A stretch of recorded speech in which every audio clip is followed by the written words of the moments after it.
Que el Señor fortalezca nuestra fe y nos ayude a honrarle, a estar cada día más preparados, más firmes, más constantes en las cosas del Señor y que nada ni nadie perturbe nuestra fe.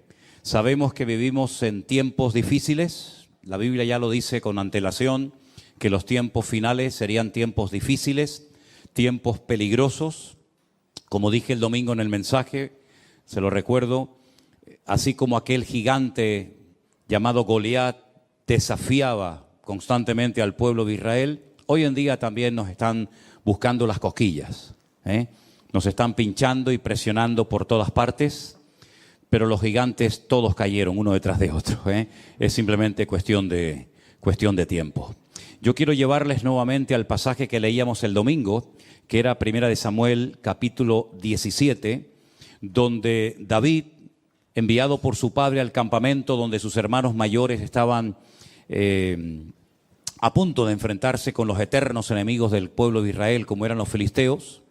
Cuando él llega al campamento, se da cuenta de que la atmósfera, el ambiente, pues está bastante cargado. Hay mucho pesimismo, mucha derrota, y cuando él pregunta qué es lo que está sucediendo, le informan de que hay un gigante, un paladín de parte de los enemigos que lleva 40 días amedrentando, asustando al pueblo de Dios, y desde el más grande, el rey Saúl, hasta el más pequeño, nadie se atrevía a dar un paso adelante para solucionar el problema. Bueno, hasta que apareció David. Dice la Biblia que él se ofreció voluntario. A él no tuvieron que presionarlo, a él no tuvieron que decirle, oye, ¿te animas a ir tú contra el filisteo? Sino que él dijo, yo iré. Yo iré, reconozco que este hombre está muy bien armado. De hecho, él describe espada, lanza, jabalina, pero yo no necesito de nada de eso. Yo solamente voy a ir contra él en el nombre de mi Dios. Y en el nombre de mi Dios, yo lo voy a derrotar. Y hace una tremenda declaración, vamos a leerla nuevamente, capítulo 17, verso 45, dice la palabra de Dios así. Entonces David le dijo al filisteo, tú vienes a mí con espada, lanza y jabalina, mas yo vengo a ti en el nombre del Señor de los ejércitos, el Dios de los escuadrones de Israel, a quien tú has provocado. Jehová te entregará hoy en mi mano y yo te venceré, te cortaré la cabeza y daré hoy los cuerpos de los filisteos a las aves del cielo y a las bestias de la tierra, y toda la tierra sabrá que hay Dios en Israel. Y termina diciendo, verso 47, y sabrá toda esta congregación que el Señor no salva con espada ni con lanza, porque del Señor es la batalla y Él os entregará en nuestras manos. Aquí no hay un acto de prepotencia por parte de David, ni muchísimo menos. No hay un deseo de destacar por encima de los demás, de llamar la atención hacia sí mismo, sino más bien todo lo contrario. Lo que él quiere es desviar la atención hacia Dios para que el pueblo de Israel y todos los que estaban por allí y los que iban a oír de este combate supieran que la victoria la había dado el Dios de Israel. No era un pueblo de ateos, pero era un pueblo que no sabía cómo actuar frente a la adversidad. Y hoy en día pasa exactamente lo mismo. Hay gente que lee la Biblia, que se congrega en esta o en cualquier otra iglesia, que lleva años en los caminos del Señor, pero cuando llega un momento puntual a su vida, cuando llega una prueba, un conflicto con la familia, con la economía, con la salud o con lo que sea, pues no saben cómo reaccionar. Y parece ser que este era uno de los grandes problemas que Israel tenía en aquel momento. Sabían ir todos unidos contra un enemigo, pero como los filisteos estaban planteando que solamente uno se enfrentara a Goliat, pues ellos se quedaron paralizados porque no estaban acostumbrados a pelear así. Todos, ¿verdad? Todos los israelitas contra los filisteos contra ellos, a eso sí, en el valle, en la montaña, con espadas, con jabalinas, con flechas, con arcos, con lo que fuera. Pero eso de que uno fuera a pelear contra otro, pues ellos nunca lo habían visto y por eso no sabían cómo reaccionar.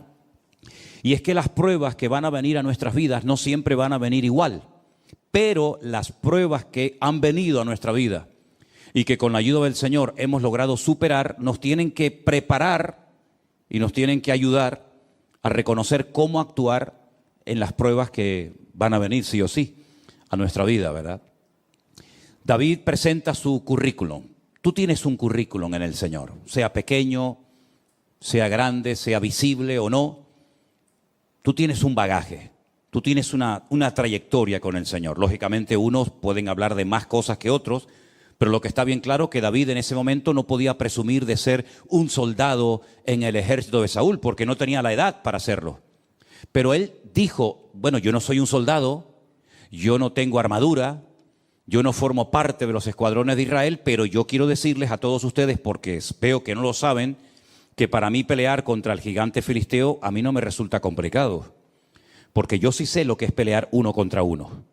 Yo no sé lo que es ir a la guerra con un montón de soldados que me respalden, pero yo cuando fui a pelear con el león nadie vino a ayudarme y lo vencí. Y yo cuando fui a pelear contra aquel oso que quería despedazar el rebaño de las ovejas de mi padre, yo fui solo. Allí no estaba ni mi padre, ni mis hermanos, ni ningún hermano que me ayudara. Hay conflictos espirituales en la vida que tendremos que unir fuerzas todos para ir contra ese enemigo, contra ese ataque. Pero habrán otro tipo de pruebas o de ataques que vendrán a nuestra vida en los que te vas a tener que enfrentar tú solita. Y tú dices, ¿y ahora qué hago? Bueno, gracias a Dios tenemos el manual. Tenemos la Biblia, la palabra de Dios, a través de la cual podemos descubrir cómo tenemos que reaccionar ante esa situación que no afecta a la iglesia. No es algo que nos está afectando a todos. ¿Se acuerdan cuando, por ejemplo, nos confinaron? Tuvimos que darle vueltas a la cabeza y decir, bueno, vamos a hacer esto, vamos a hacer lo otro, cada uno en su casa, creamos aquel grupo de WhatsApp y era algo que nos, digamos, que nos afectaba a todos. Pero luego hay muchas cosas que son tuyas, particulares, que no me afectan a mí, o las mías no te afectan a ti. Pero también tenemos que estar preparados y saber cómo reaccionar en todo momento. Ahora bien, cuando una persona en el mundo espiritual obtiene una victoria, hay muchas cosas que cambian. Cosas que se pueden ver, otras que no se pueden ver, pero no significa de que no hayan cambiado. Por ejemplo, yo he hecho una pequeña lista, seguramente se me quedan muchas cosas fuera, de algunas cosas que cambiaron el día que David derrotó a Goliat. Por ejemplo, cuando él llega al campamento, una pregunta que él hace es, ¿qué le dará el rey como recompensa al hombre que derrote a Goliat? Y entonces fíjate lo que le dicen. Quiero que lean conmigo en el capítulo 17 de Primera de Samuel, el verso 25, dice así. Cada uno de los de Israel decía, ¿nos habéis visto aquel hombre que ha salido? Él se adelanta para provocar a Israel, pero ahora viene una palabra muy interesante. Al que le venciere, va a ser una recompensa solamente para el que logre vencer al enemigo, al gigante Goliat. El rey le enriquecerá con grandes riquezas. Le dará su hija y eximirá de tributos a la casa de su padre en Israel. Fíjate las tres cosas que obtendría como recompensa el hombre que venciera a Goliat. Número uno, sería enriquecido, se convertiría en parte de la familia del rey, porque el rey le daría una de sus hijas, y eximiría de tributos a la casa de su padre en Israel. ¿Merecía la pena o no ir a pelear contra el gigante Goliat? Se habrán presentado 1000 como voluntarios, ¿no? Habrán dicho, pues yo quiero eso. Yo quiero ser rico, quiero ser yerno del rey y quiero que además toda mi familia quede excluida de pagar impuestos. Pues la cruda realidad es que no se presentó nadie. La recompensa era extraordinaria, pero los voluntarios brillaron por su ausencia. Solamente David dijo, bueno, pues yo voy a ir a pelear. Pero él no fue a pelear contra el gigante Goliat por la recompensa. Él iba a ir con recompensa o sin recompensa. Él no estaba allí para hacerse rico aprovechando una oportunidad, ¿verdad? Y para bendecir a su familia, librándola de pagar terribles impuestos que tenían que pagar, ¿verdad? Él fue allí porque primeramente su padre lo mandó y él iba a ir porque él en ese momento, ese día, él se sentía como el representante de Dios en el pueblo. No va nadie, no va el rey, no va el hijo del rey, Jonatán o los demás hijos, no va nadie, no van mis hermanos. Bueno, pues voy yo, porque yo entiendo que esta es una oportunidad para que todo mi pueblo y todos los gentiles que están aquí sepan que nuestro Dios es un Dios que marca la diferencia, con recompensa o sin recompensa. Y yo voy allí, yo le voy a vencer. Y es cuando él hace aquella tremenda declaración. Él no habla de, bueno, tal vez, vamos a ver lo que pasa, que se haga la voluntad de Dios, que sea lo que Dios quiera, en fin. No, él habla con una seguridad tremenda. Es que hay momentos en la vida en el que no te puedes dar el lujo de dudar. Es sí o sí, es vida o muerte, es cara o cruz, no hay vuelta de hojas. Él no dice, bueno, en algún día tal vez vamos a ver si llevas 40 días molestándonos por la mañana, por la tarde y por la noche, pues vamos a ver si poquito a poco. Es que esa batalla no se iba a ganar poquito a poco. Mira, hay cosas en tu vida y en la mía y en la de todos y cada uno de nosotros que poco a poco las vamos a ir superando. ¿Estamos de acuerdo? Hay gente que me dice, bueno, yo tengo este vicio, o yo tengo esta atadura, o yo tengo esta costumbre. Mira, yo voy a ir poquito a poco. ¿Has conocido gente que habla así? ¿Tú eres de los que hablas así? Hay gente que me dice, poco a poco, sin prisa. Un poquito hoy, un poquito mañana. Ahora 3, mañana 2, pasado ninguno, pasado mañana 18. Poquito a poco. Y bueno, si tú te lo quieres montar así, si en vez de ir envenenándote de golpe, te vas envenenando poquito a poco, pues como tú veas, ¿no? Pero es que hay otras cosas en la vida, si quieres llegar a un cierto nivel de madurez, que tienes que vencerlas de golpe. Todo o nada. Y David era un hombre de los que era todo o nada. O yo voy y me mata, o yo voy y lo mato a él. No hay término medio. Porque fíjate que además David hace una cosa muy interesante, y es que él primeramente, antes de matar al filisteo, le lanza aquella piedra y la piedra no lo mató. La piedra lo hirió, dice que se le clavó en la frente y claro, el dolor tuvo que ser tremendo. Una piedra con una honda es como un tiro. Pero realmente la piedra no mató a Goliat, lo derrumbó, pero Goliat seguía vivo. Si se lo llegan a llevar los filisteos a su campamento, lo curan y este hombre a los pocos meses o a las pocas semanas está otra vez igual, allí parado desfallando al pueblo de Israel. Entonces David dice que salió corriendo y con la misma espada con la que quería Goliat matarlo a él, dice que él le cortó la cabeza. Y entonces sí, ya con la cabeza cortada, ya muerto el perro, se acabó la rabia, ¿verdad? Dice que cogió la cabeza y se la enseñó a la gente, dijo, ya está, se acabó. Es decir, que hay cosas que se pueden superar poco a poco, pero hay cosas que tienes que ser radical, tremendamente radical, porque o las vences tú a esas cosas, o ellas te van a terminar destruyendo y matando tu vida espiritual. Entonces David entendió que era un día clave en la historia del pueblo de Israel. Hay días en nuestras vidas que son claves. Hay días que marcan algo en el mundo espiritual, que se queda como una especie de marca indeleble en el mundo espiritual, que marcan una diferencia. Por ejemplo, el día que Abraham estuvo dispuesto a sacrificar a su hijo, eso quedó ahí marcado para el resto de la historia. El día que Jacob peleó con aquel hombre que dice la Biblia, no te dejaré, no te voy a soltar hasta que no me bendigas, ese día fue un día clave en la vida de Jacob. El día que sale de la cárcel José y le logra interpretar los sueños al faraón y le dice, mira, no solamente va a pasar esto, esto y esto y esto en los próximos 14 años, sino que además tienes que hacer esto. Ese día marcó un antes y un después en su vida y en la vida del pueblo de los egipcios. Así que hay muchos días que se presentarán en nuestra vida, digamos que, bueno, sin pena ni gloria, por así decirlo, pero hay otros días que son claves, ahí tienes que dar la talla, ahí no puedes dudar. Ese día es el día que marca algo importante que te va a cambiar de por vida. De hecho, la vida de David nunca más volvió a ser la misma después de ese día. Ese día, o al poco tiempo de ese día, comenzaron a ocurrir cosas muy interesantes. Vamos a leer algunas. Capítulo 18, verso 1. Aconteció que cuando él hubo acabado de hablar con Saúl, porque después de derrotar al gigante, él habló con Saúl. Claro, el libro de Samuel a veces como que confunde un poco, porque se conocían o no se conocían. Bueno, como no está en orden cronológico, podemos tener diferentes opiniones. Pero lo que está bien claro es que David habló personalmente con el rey Saúl el día que derrotó al gigante Goliat. Y en ese día, en esa conversación, estaba presente un muchacho llamado Jonatán, que era el príncipe de Israel, el futuro heredero, el hijo del rey. Y aconteció que cuando él hubo acabado de hablar con Saúl, el alma de Jonatán quedó ligada con la de David y lo amó Jonatán como a sí mismo. Claro, los mal pensados, los de mente corrupta y los perversos, siempre le quieren dar una interpretación incorrecta al texto.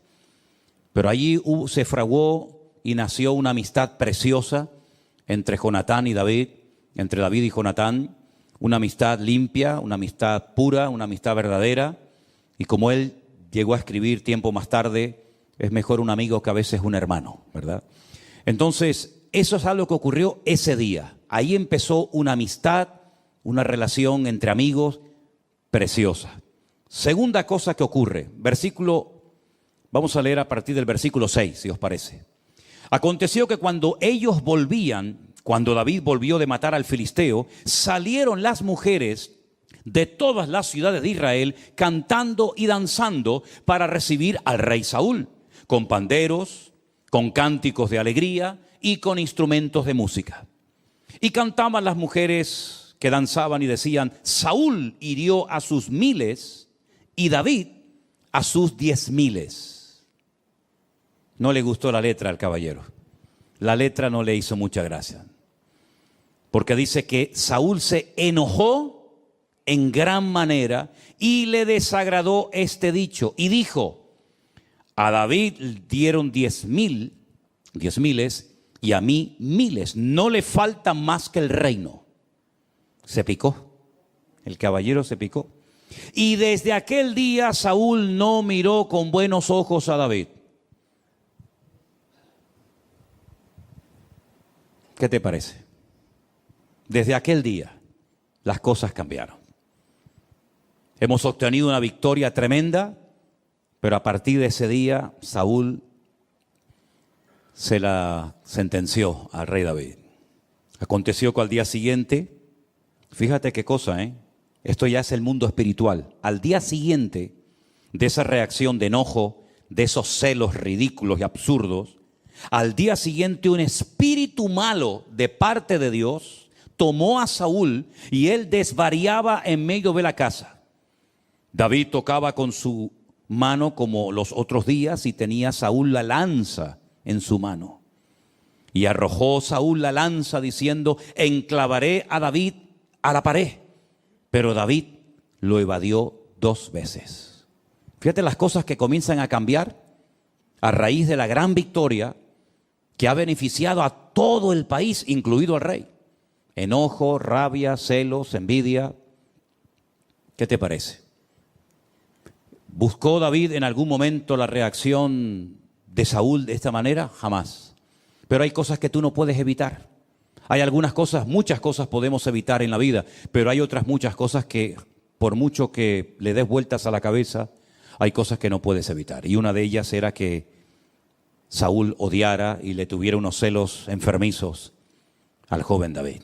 Desde aquel día no lo miró bien. Unos celos tremendos.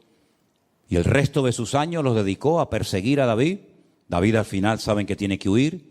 Y durante muchos años, desde los 17 aproximadamente, hasta los 30 que llega a ocupar el trono de Israel, está huyendo de cueva en cueva, de lugar en lugar, hasta que finalmente él dice: bueno, en algún momento me va a matar este hombre, me va a quitar la vida a Saúl. Dice que se fue a vivir con los filisteos. Pero claro, si llega a los filisteos, cuando tú le has matado al gigante filisteo, en cuanto te vean aparecer por allí, te van a matar a ti. ¿Qué es lo que hace David? Que era tremendo. Finge que está loco. Y se le cae la baba por la cara y se hace el loco y pintan las paredes y el rey dice: ¿no tengo yo bastantes locos para que me venga otro más? Y bueno, al final el loco fue una ayuda tremenda para el rey de los filisteos, en fin. Ahora llegó el momento en el que Saúl tenía que cumplir la palabra que había dado. El hombre que venciere a Goliat, yo le voy a dar a mi hija y lo voy a convertir en mi yerno. Vamos a ver si cumplió la palabra, ¿les parece? Versículo 17. Entonces Saúl le dijo a David: he aquí yo te daré a Merab, mi hija mayor. Generalmente se daba a la mayor y luego se daba a la menor, ¿verdad? Saben que en las notas musicales hay notas mayores y notas menores, ¿no? Pues le iba a dar la mayor y al final le dio la menor. Con tal de que seas hombre valiente y pelees las batallas del Señor. Mas Saúl decía: No será mi mano contra él, sino que será contra él la mano de los filisteos. Fíjate tú el plan que comienza a fraguar Saúl para quitarse de medio a David. Pero David le respondió a Saúl: ¿quién soy yo o qué es mi vida o la familia de mi padre en Israel para que yo sea yerno del rey? Oye, ese privilegio de ser yerno del rey no lo tiene todo el mundo, ¿verdad? ¿O eres de sangre azul? Ninguno aquí es de sangre azul, ¿no? ¿O no tienes ninguna posibilidad de llegar a ser familia del rey? Llegado el tiempo en el que Merab, la hija de Saúl, se había de dar a David, fue dada por mujer a Adriel. Ah, mira dónde sale este. Mira dónde sale Adriel. El meolatita. Estudien la historia de este Adriel, por cierto, muy interesante. No tengo tiempo ahora para entrar en eso, pero fíjense por dónde. Pero Mical, la otra hija de Saúl, amaba a David. Y fue dicho a Saúl y le pareció bien a sus ojos. Y Saúl dijo: yo se la daré para que le sea por lazo y para que la mano de los filisteos sea contra él. ¿Me dejan que les diga una cosa? No se sorprendan. Creo que nunca he dicho esto, pero hoy se lo comentaba a Elena y digo: oye, vamos a dejarnos de tener pena y compasión de Saúl. Saúl era malo, Saúl era malo, Yo durante años me daba pena, ¿no? Me daba esa cosita, por esa tristeza por Saúl. Decía: pobre hombre, fíjate tú y tal. Pero es que Saúl era malo. Saúl era malo. ¿Y una persona mala en qué piensa? En cosas malas. Dice la Biblia en Romanos 8, los que son de la carne, ¿en qué piensan? En las cosas de la carne. Y los que son del espíritu, ¿en qué piensan? En las cosas del espíritu. La cabra, ¿dónde tira? Al monte. Así de claro. Saúl era malo, pero sabía fingir y sabía aparentar. Yo te voy a dar a mi hija. Ese privilegio no lo tiene nadie en Israel. Se ve que las dos hijas, la mayor Merab y la menor Mical, en ese momento eran solteras. Y claro, oye, es un detallazo por parte del rey permitirle casarse con una de sus hijas. Entonces él va a quedar bien ante la gente, pero es que en el fondo esa no es la intención de Saúl. La intención es que los mismos filisteos acaben con la vida de David. Y mira lo que él intenta hacer. Saúl le dijo: yo se la daré para que sea lazo, para que la mano de los filisteos sea contra él. Dijo pues Saúl a David por segunda vez: tú serás mi yerno hoy. Mandó Saúl a sus siervos: hablad en secreto a David, diciéndole: he aquí el rey te ama y todos tus siervos te quieren bien. Sé pues yerno del rey. ¿Verdad? Siempre el rey rodeándose de pelotas, siempre rodeándose de gente que le reía las gracias al rey, como hay muchos hoy en día que se juntan con gente que a todo le dicen que sí, ¿verdad? Los criados de Saúl hablaron estas palabras a oídos de David, y David dijo: ¿os parece a vosotros que es poco ser yerno del rey, siendo yo un hombre pobre y de ninguna estima? Des en cuenta, por ejemplo, que David no era una persona pudiente económicamente hablando. David era un simple pastor de ovejas, que encima no eran ni de él, eran de su padre. Era el menor de la familia, no tenía ninguna posibilidad de una buena herencia el día de mañana. Incluso hay comentaristas por ahí que opinan que David fue, concebido fuera del verdadero matrimonio, ¿no? Bueno, sea como sea, el tema es que David jamás se le hubiera pasado por la imaginación llegar a estar emparentado con el rey de Israel, el hombre más importante del país. Y él lo tiene claro. Él dice: yo no tengo ninguna posibilidad de llegar a ser el yerno del rey. Pero fíjate qué interesante. Los criados de Saúl le dijeron esta respuesta, le dieron estas palabras, y Saúl dijo: decidle así a David: el rey no desea la dote. La dote era algo muy importante, ¿sabes? Mi hija, para que sea tu hija, me tienes que dar 20 camellos, 30 ovejas, etcétera, etcétera. A mí Matías no me dio nada, por cierto, pero bueno, aún estamos a tiempo. Bueno, me dio un nieto. Ya con eso le perdono. El rey no desea dote, sino, escucha bien, espero que lo entiendas, 100 prepucios de filisteos, que es lo que se le quita al hombre cuando se le circuncida. Quiero 100 de filisteos, para que sea tomada venganza de los enemigos del rey. Pero es que esa no es la verdad. Detrás de esta petición de 100 prepucios, fíjate tú qué cosa pide este hombre. Saúl lo que quería hacer es que David cayera en manos de los filisteos, porque sobra el decir, no me hagan que dé demasiadas explicaciones, pero sobra el decir que para llevarle en una bolsa siempre pucio de filisteos al rey Saúl, primeramente habrá que matarlos. Y después una vez matarlos o dejarlos medio heridos, ¿no? Me tengo que enfrentar a 100 para poder llevárselos al rey Saúl. Porque en el fondo, alguno de ellos lo va a terminar matando. Esto no es como las películas americanas que saben que sale el héroe corriendo por un campo abierto, le disparan 5.000, ni uno le da. Pero él dispara y con una bala mata a 10 de golpe, ¿no? Alguno de los 100 lo va a mutilar o lo va a matar. Y eso es lo que en el fondo Saúl quería. Pero miren cómo era David. Cuando sus siervos declararon a David estas palabras, le pareció bien la cosa. Es que le pareció bien la cosa, increíble. A mí me dicen eso y dice, vete tú a cortarlo, vete tú a cogerlo. Le pareció bien, dice, a los ojos de David, para ser yerno del rey.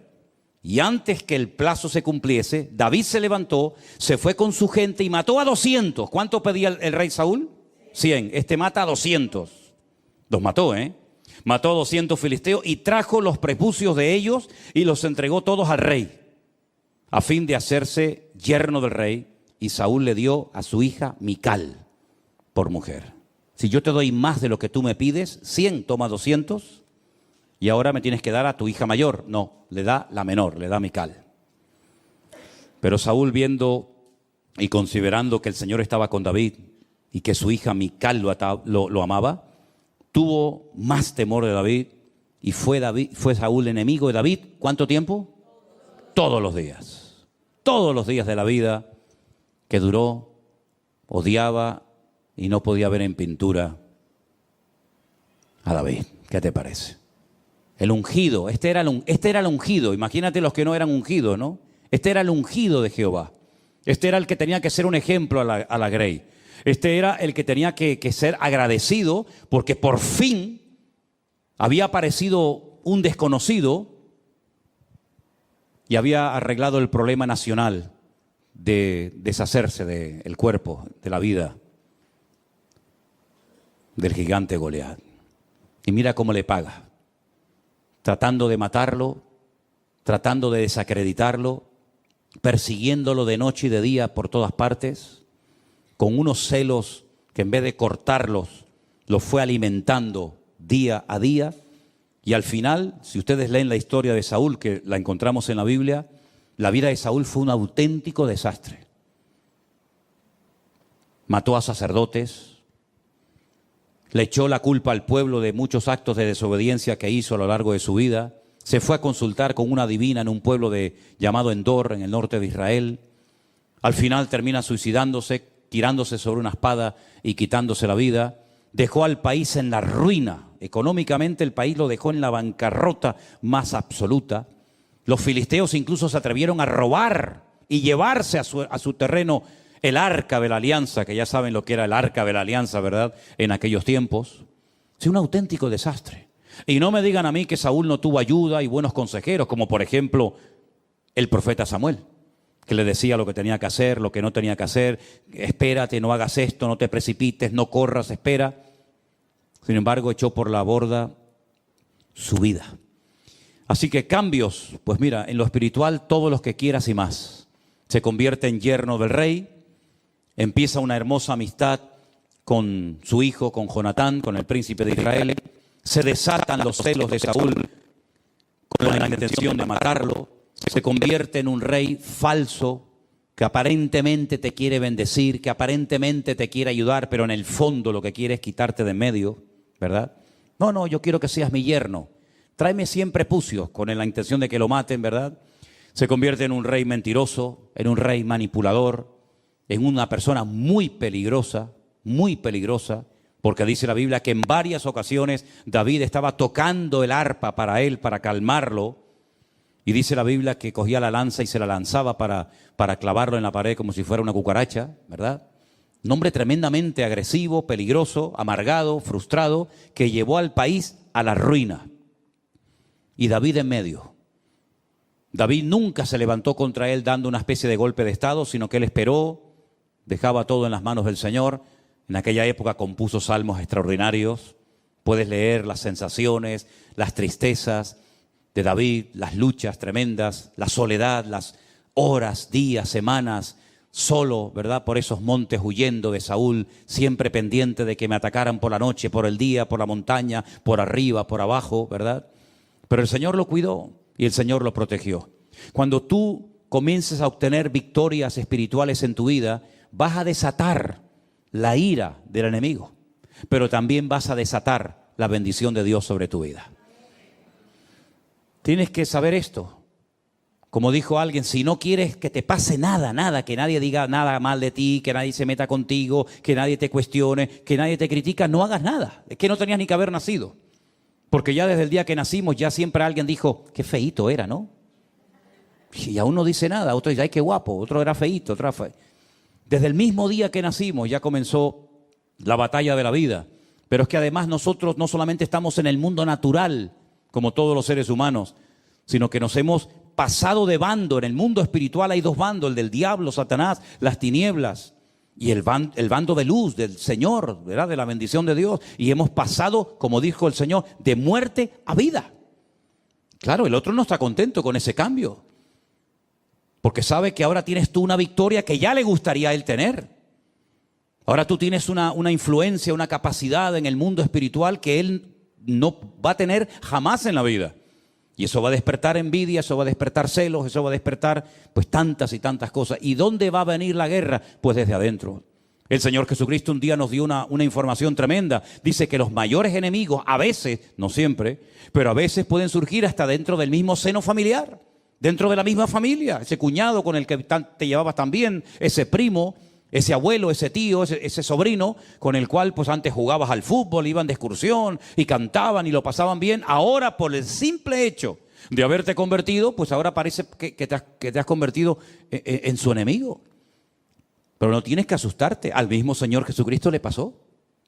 Sus propios hermanos, que los tuvo, le decían al Señor, Señor, ¿por qué no vas a otros lugares para que te oigan y te conozcan y sepan de tus enseñanzas? Pero no lo decían porque tuvieran una sana intención de que la gente escuchara el Evangelio, sino para quitárselo de encima, porque se avergonzaban de él.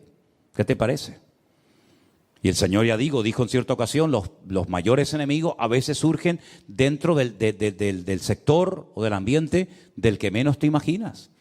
Incluso la Biblia dice que en los últimos tiempos tal vez la nuera se levante contra la suegra contra la nuera, los hijos contra los padres contra los hijos. Eso va a ser una revolución tremenda y para todo eso tú tienes que estar preparado. Y dice, y no sorprendáis, dice Pedro en una de sus cartas, no sorprendáis del fuego de prueba que os ha sobrevenido. Dice, como si alguna cosa extraña os aconteciera. Mira, sinceramente te deberías de sorprender de que no te pase nada. Eso es lo que te debería de preocupar. No tengo pruebas, no tengo dificultades, no hay problemas, todo parece que va sobre ruedas. Eso es lo que te debería de poner nervioso. Pero pasar por pruebas, por luchas, por dificultades, pues eso es lo lógico, eso es lo normal. Eso es lo que necesitamos para mantenernos humildes y dependientes del Señor y que no nos creamos que ya no necesitamos de nada ni de nadie.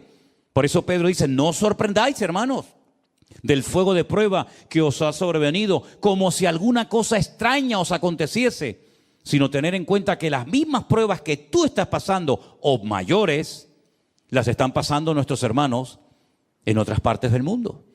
Por lo tanto, no es cuestión de una ridícula resignación y decir, bueno, a mí me tocó esto y aquí... No, sino, oye, levántate, pelea, lucha, pelea la buena batalla, dice la Biblia. Pablo dice, pelea, esfuérzate, echa mano de la vida eterna. Él habla de una armadura, él habla de casco, él habla de espada, habla de yelmo. Es decir, él está empleando incluso hasta términos militares, porque la guerra espiritual es real y tú tienes que saberla. Y no derrumbarte, no venirte abajo y decir, bueno, ¿qué me está pasando? No sé, yo estoy leyendo la Biblia, estoy orando, estoy haciendo las cosas bien. ¿Por qué me pasa eso? Pues precisamente por eso. Precisamente por eso, porque estás sacudiendo el avispero. ¿Quieres coger miel? Claro, es muy fácil ir a un supermercado, a una tienda y coger de la estantería un bote de miel. Claro, a ti no te ha costado nada, pero vete a buscarla. Vete a buscar miel. Hay países donde hay gente que son recolectores de miel y tienen que descolgarse con unas cuerdas tremendas. y untarse el cuerpo con barro y llevar antorchas y humo, porque tú te vas a meter en el avispero y le quieres robar a la abeja la miel. Tú date cuenta que una cuchara, una simple cuchara de miel, tarda toda una vida, una abeja. Por poco me sale oveja. Una abeja tarda toda una vida para hacer una cucharada de miel y tú se la vas a quitar. Y dices, de aquí, de eso nada. Y vas a matar a la reina y te vas a meter en el panal. Y salen picados por todas partes. Y hay gente que incluso ha muerto porque son alérgicos, ¿verdad?, a las picaduras de las abejas. Y si tú quieres obtener grandes victorias en tu vida, pues vas a ser picado y vas a ser atacado por todas partes. Pero dice la Biblia, mayor es el que está en ti que el que viene contra ti. ¿Cuántos dicen amén? Así que David supo perfectamente que su vida nunca más iba a volver a ser la misma. Al poco tiempo, por la mala cabeza, por la mala actitud, por los pecados, por la constante actitud de desobediencia de Saúl, Dios dijo, basta. Y esto sí que es terrible. Para mí, esto es lo peor que le puede pasar a un ser humano en la vida cuando Dios dice, basta. Y lo ha hecho en varias ocasiones, ¿eh? Lo hizo con Faraón.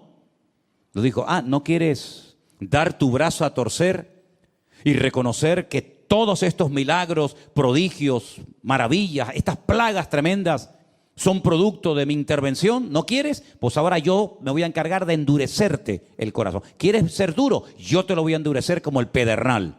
Y no te voy a dar oportunidad ni para que te arrepientas. Fue tremendo. Cuando Dios llega a esos extremos, imagínate. Pues con Saúl llegó exactamente igual. Dijo, Samuel, no ores más por él. Pero no ores más por él. Lo he desechado. Y Dios no dice, bueno, no, te he desechado. Basta, se acabó. ¿Y ahora qué hacemos? Tienes que ir a Belén, a la casa de un tal Isaí. Convoca a sus hijos y yo te voy a decir lo que vamos a hacer. Vamos a escoger a otro rey fiel conforme a mi corazón. Todos conocemos la historia, ¿sí o no? Llega a Belén, llega a la casa de Isaí, allí están sus hijos. Él se va a acercar al mayor, que era lo lógico, ¿no? Ungir al mayor, al primogénito, y el Señor le dice, ese no es.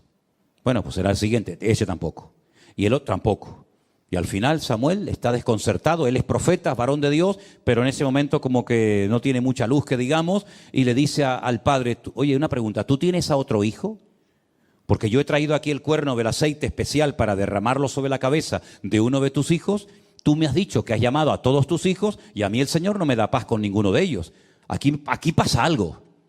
Y le dice, bueno, es que tenemos a otro. ¿Cómo que tienes a otro? ¿Y por qué no lo has llamado? ¿Qué cosa, no? Ni su propio padre lo llamó. Cuando le dijo Samuel, llama a todos tus hijos. Y a David no lo llamó. ¿Qué te parece? Dile que venga. Porque no nos vamos a sentar a la mesa ni a comer hasta que David venga. Y dice la Biblia que nada más entrar, claro, imagínate las pintas con las que vendría. Un montón de días, semanas en el monte, con un olor terrible, los pelos así como los que tiene ahora mismo un hermano por ahí arriba. Y claro, tú imagínate aquello, decir, ¿y este quién es? ¿Este quién es? ¿De dónde ha salido esto? Si no, este es mi hijo David. Dice, este es David. Y el Señor dice, úngelo, porque ese es el rey, el futuro rey de Israel. Es impresionante, hermanos, cómo Dios rompió todos los patrones, todas las normas de la época para ungir al que nadie, ni siquiera su propio padre, contaba con él. Y a partir de ese día dice que Dios cambió su corazón, mudó su corazón, y el Señor comenzó a bendecirlo y a prepararlo y a ungirlo. Pero claro, si quieres ser rey, lo primero que tienes que hacer es conocer tu país. Y lo vas a conocer, ya verás que lo vas a conocer, pero bien que lo vas a conocer. Vas a conocer hasta dónde se ocultan las ratas. Vas a conocer el país, pero palmo a palmo. Ese sí que fue un Rambo verdadero, ¿eh? Y comenzó desde prácticamente a los pocos días, ya digo, 17, 18 años como mucho, hasta los 30 años, huyendo de un lugar a otro, con un calor que hace en esos lugares donde él se escondía. Fuimos un día a la cueva de Engedi. Es una cueva que está en el oasis de Engedi, en el desierto, y llegamos allá arriba y nos dijeron, en esa cueva se escondió Saúl, y allí dentro estaba el rey David, que podía haberlo matado y no lo hizo. Es decir, una vida de una preparación tremenda. Pero el Señor dice, ese es al que yo he escogido. Ese es al que yo he escogido. Y saben, queridos hermanos, Dios no se equivocó con David. David no era perfecto, no hay ningún ser humano perfecto, ni David, ni Abraham, ni Moisés, ni ninguno, pero ese era un hombre con el cual se podía contar, porque tenía una buena característica. Tal vez otros dirán, sí, pero es que en esto, bueno, tenía una característica extraordinaria, que es lo que marca la diferencia entre un creyente y otro, es la verdad, y es que era un hombre obediente. Dios le decía una cosa y él hacía. Fíjate cuando el rey Saúl, fíjate que aún no era rey, y Saúl le dice, tráeme 100 prepucios de filisteos. Él no era tonto. Él sabía que podía perder la vida peleando contra 100 filisteos. Y no le trae 100, le trae el doble, le trae 200. Pero es que era así, era tremendamente radical. Siempre iba más allá de lo que se le pedía. El padre le dijo, pero esto lo tenía ya era su naturaleza, era parte de su esencia, de su personalidad. 100 prepucios, no, 200. Le dice el padre, vete a cuidar las ovejas. Y claro, viene un león y podía haber salido, papá, mira, perdona, pero viene un león, yo salí corriendo. No, mi padre me ha dicho que cuide las ovejas y yo voy a cuidarlas, aunque tenga que pelear contra un león. Nosotros lo hubiéramos hecho, hermano. Tú lo hubieras hecho, Luis. Tú lo hubieras hecho. Ustedes lo hubieran hecho. Si a veces entra una cucaracha a la casa. Una cucaracha. No estoy hablando de cocodrilos ni dragones. Una cucaracha. Y parece que ha entrado Belcebú. Un perenquén, no sé si por ahí que nos ven, perenquén es un lagartito que se pega a las paredes, que se come los mosquitos, las arañitas y esas cosas, que son buenos, los perenquenes son bonitos. Se pegan ahí con sus patitas a los balcones. Sí, trae un perenquén aquí para que veas a más de uno corriendo. Pero es que ahora le viene un león y podía haber dicho, hombre, yo una cosa es cuidar las ovejas de mi padre y otra cosa es enfrentarme con un león. Estamos hablando de cosas muy diferentes. Pues él se queda. Y él se queda y mata al león y no se queda satisfecho con herirlo, sino lo mata. Y al poco tiempo un leoso. Y bueno, ya no le vinieron más porque dijeron los animales, no vayan contra este, que aunque vaya quien vaya, nos va a matar a todos. Eso que hacía en lo natural David, luego él trasladó todo eso a su vida espiritual, esa radicalidad, ese ir más allá de lo que me han pedido, el jugarme la vida por 4 ovejas que tampoco merecen tanto la pena, el decir en vez de 100, 200, esa actitud en su vida fue la que lo marcó durante toda su vida. Y por eso para él el gigante no era nada, para él un león no era nada, porque él conocía al Señor. Y cuando uno conoce al Señor, no le tiene miedo a nada. Porque sabes que eso que te está atacando, eso que te domina en ese momento, eso que pierdes el control, para Dios no es ningún problema. Amén, hermanos. Nuestro Dios es mucho más grande que una enfermedad, que un dolor, que un desánimo, que una tristeza, que la pérdida de un ser querido, que lo que sea, no hay nada que se pueda comparar con el poder de nuestro Dios. Fíjate que David simplemente necesitó una piedra. Pero no porque él dijera la piedra va a matar a Goliat, no, porque él en lo que confiaba no era en la piedra, él confiaba en el poder del nombre de su Dios. Pero tengo que utilizar algo, ¿verdad? Pero si David le hubiera pegado un soplido a Goliat, en el nombre de mi Dios, Goliat lo tumba. Porque no era lo que él hacía, sino era la actitud con lo que él hacía y con la fe que él tenía en su corazón. Entonces todos nuestros actos en la vida, todas nuestras palabras, todas nuestras decisiones tienen que estar empapadas y respaldadas por decisiones de tipo espiritual. Cuando tú quieres vencer un vicio, cuando tú quieres dejar un hábito, cuando tú quieres superar un dolor, una pérdida, un desánimo, una enfermedad o lo que sea, lo que en el fondo te tiene que motivar no es, bueno, ya vencí yo esto, ya me pongo ya la medalla, ¿no?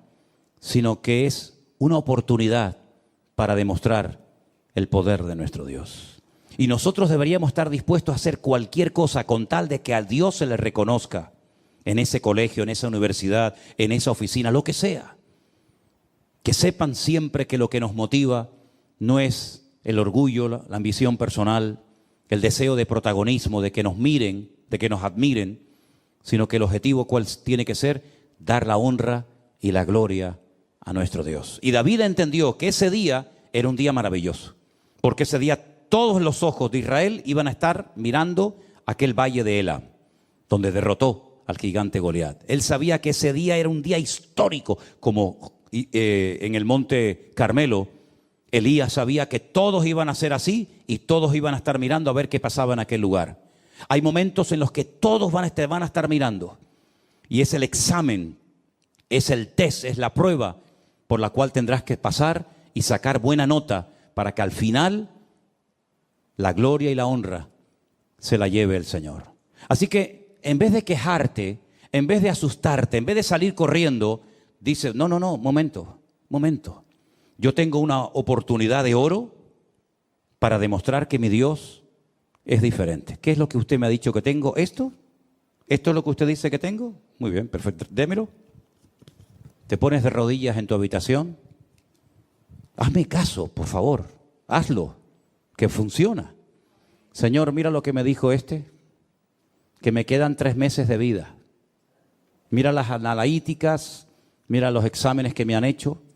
Estos, que son los que han estudiado, los que han estado años y años para sacar esta conclusión, me dicen que yo, que soy tu propiedad y que soy tu hijo, me dan 3 meses de vida.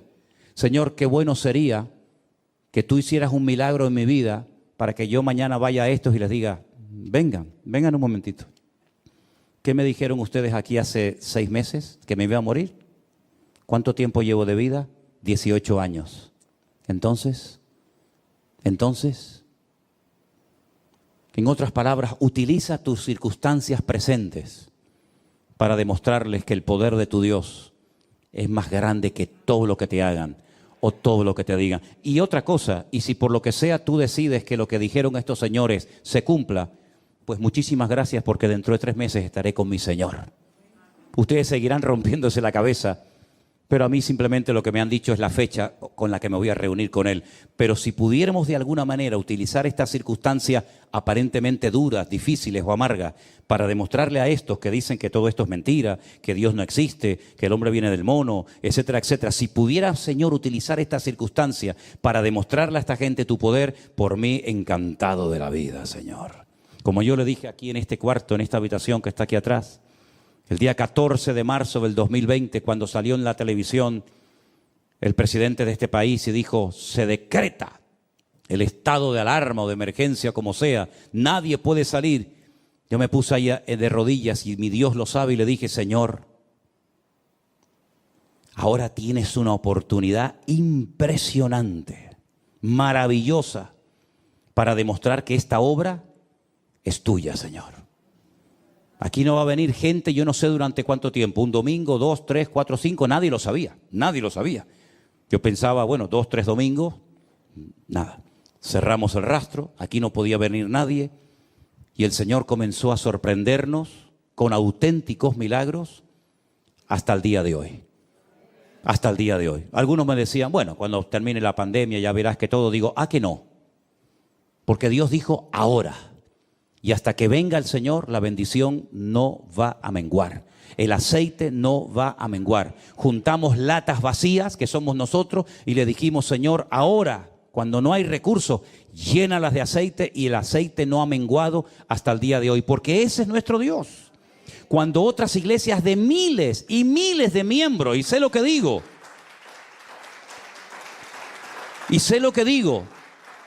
lamentablemente, se cerraron, solamente por ponerles un pequeño ejemplo, podría ponerles muchos. Pero cuando yo conocí a unos hermanos, que no sé si me estarán viendo ahora, son de California, de Los Ángeles, creo que viven por allí en un desierto, no me acuerdo cómo se llama aquel lugar, pero es un desierto, Pues, cuando yo les dije, hermanos, los conocí en Israel, después estuve con ellos en Estados Unidos, ¿a qué iglesia van ustedes? Y me dicen, nosotros íbamos a una iglesia, pero en el tiempo de la pandemia se cerró, como todas. Digo, sí, ya lo entiendo, pero ya terminó la pandemia. ¿Y ahora qué? Dice, no, el pastor nos juntó, no se transmitió, no se hizo nada durante el tiempo de confinamiento y el pastor nos juntó y nos dijo que se iba a cerrar la iglesia. Que cada uno se buscara la vida, unos se reunían en casas, otros se fueron a otra iglesia, otros no se fueron a ninguna parte, lamentablemente. Cerramos la iglesia, dijo el pastor. Y yo le dije, perdone que le haga esta pregunta, no la suelo hacer sinceramente porque no es algo que me quita el sueño ni me preocupa, pero en este caso sí me atrevo a preguntarle, ¿y cuántos erais en la iglesia? ¿Cuánta gente se congregaba en aquel momento? Y si éramos 2.000 miembros. Digo, 2.000 miembros. 2.000. Y cerró la iglesia. Digo, ¿y por qué? Dice, porque no había recursos para pagar la luz, el agua, los teléfonos, el alquiler. Digo, con 2.000 personas. Y nosotros que éramos 4 gatos y un perro herido. 2.000 personas y cierran la iglesia. ¿Pero cómo puede ser esto? ¿Y la cerró? La cerró. Pero te digo un ejemplo. Te podría contar muchos más. Entonces cuando yo le dije al Señor, Señor, se nos viene un gigante imponente, tremendo. Pero si tú quieres, Señor, si tú dices, ahora esta iglesia va a ser usada para tu honra y para tu gloria. Y ya lo creo que lo fue. Ya lo creo que lo fue y lo sigue siendo. Porque el Señor es fiel. Y cuando ponemos nuestra piedrita en el bolsillo y decimos, Señor, yo nada más tengo una piedra. El tipo mira cómo viene. Pero yo voy en el nombre de mi Dios. El Señor sorprende. Y el Señor bendice. Y el Señor demuestra que la iglesia no es tuya ni mía. La iglesia es de Él. Y dice la Biblia que Él la sustenta y Él la cuida. Por eso yo creo, y termino, y cuando digo termino, que Dios está buscando gente valiente. Así de claro. Dios está buscando gente valiente que se la juegue por Él en lo económico, que se la juegue por Él en lo que haga falta. Y yo creo que Dios está buscando de todo corazón, y lo digo de verdad, gente valiente en estos tiempos. Gente que no le tenga miedo a las circunstancias.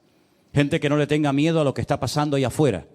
Gente que le crea a Dios y que diga, Señor, yo te creo a ti. Y si tengo que comer una cebolla sola, un pan todas las noches debajo de un puente, yo lo voy a hacer, pero yo voy a seguir sirviéndote. Yo creo que Dios, a ese tipo de gente, Dios la honra. Y Dios la bendice y Dios la prospera. Y yo espero que entre nosotros, todos nosotros podamos decir, nosotros somos los valientes del pastor Manolo Sierra. Porque no se olviden ustedes que David sí era muy ungido, muy poderoso, pero hay una lista que dice los valientes de David. A mí me gustaría tener una lista de los valientes. Y espero que todos ustedes formen parte de esa lista. Amén, hermanos. Cierra tus ojos ahí donde estás, por favor. Repite hoy lo que confesaste el domingo. Señor, yo confieso en fe que mi enemigo, mi gigante, ha sido derrotado y vencido en el nombre de Jesús. Llámese como se llame. Este se llamaba Goliat. El tuyo, no sé cómo se llama, pero menciónalo, nómbralo. Este gigante que es, etcétera, lo que sea, en el nombre de Jesús, hoy caes y nunca más volverás a levantarte y amargarme la vida. Porque hoy te derroto en el nombre de mi Dios.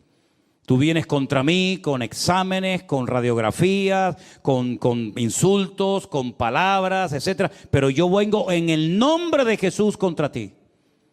Y el Señor te ha entregado en mi mano. Y voy a dormir en paz.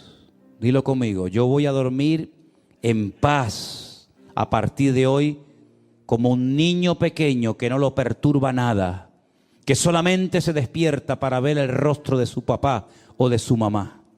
Pero no lo despierta un bebé. Los precios que suben o que bajan, el precio del petróleo, la bolsa, las guerras, no. A un niño pequeño solamente lo despierta el deseo o de comer o de jugar con su papá y con su mamá. Y cuando ve el rostro de su padre y su madre, su rostro se ilumina. Porque ve al que ama. Ahí está, siempre ahí está.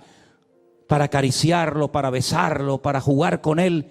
Esa es la ilusión con la que tenemos que vivir nuestra comunión con el Señor cada día. Señor, a mí no me va a perturbar ni a quitarme la paz, nada ni nadie, sino que yo me voy a despertar y lo único que quiero es decirte, te alabo. Tú eres santo, Señor. Santo, santo Dios Todopoderoso. Aleluya. En mis circunstancias, en mi enfermedad, en mi soledad, en lo que sea, yo me gozo porque los gigantes han sido vencidos en la cruz del Calvario. Todos fueron vencidos en el nombre, sobre todo nombre de Jesús. Así que una vez más, confiesa tu victoria. Confiesa la victoria que el Señor te ha dado. Yo soy más que vencedor, aleluya. Tal vez no te sientes como tal, pero no importa lo que te sienta. Di lo que el Señor dice que tengas que decir. Diga al débil, fuerte soy. Él renueva las fuerzas del que no tiene ninguna. Correrán y no se cansarán. El sol no te fatigará de día, ni la luna de noche. Por un camino vendrán y por 7 huirán. ¿De dónde vendrá mi socorro? Mi socorro siempre vendrá del Señor. Porque sus ojos están abiertos de día y de noche, y mi pie no tropezará ni resbalará. Porque Él me cuida, me guarda, me bendice, me sustenta, me protege, me unge. Y Él guarda cuando salgo y Él guarda cuando entro, cuando me levanto y cuando me siento, cuando camino y cuando duermo. El Señor está a mi lado. Caerán por un lado, caerán por otro lado, pero yo estoy firme, parado en la roca eterna que es Jesucristo. Aleluya. Yo estoy parado en esa roca y vendrán vientos, vendrán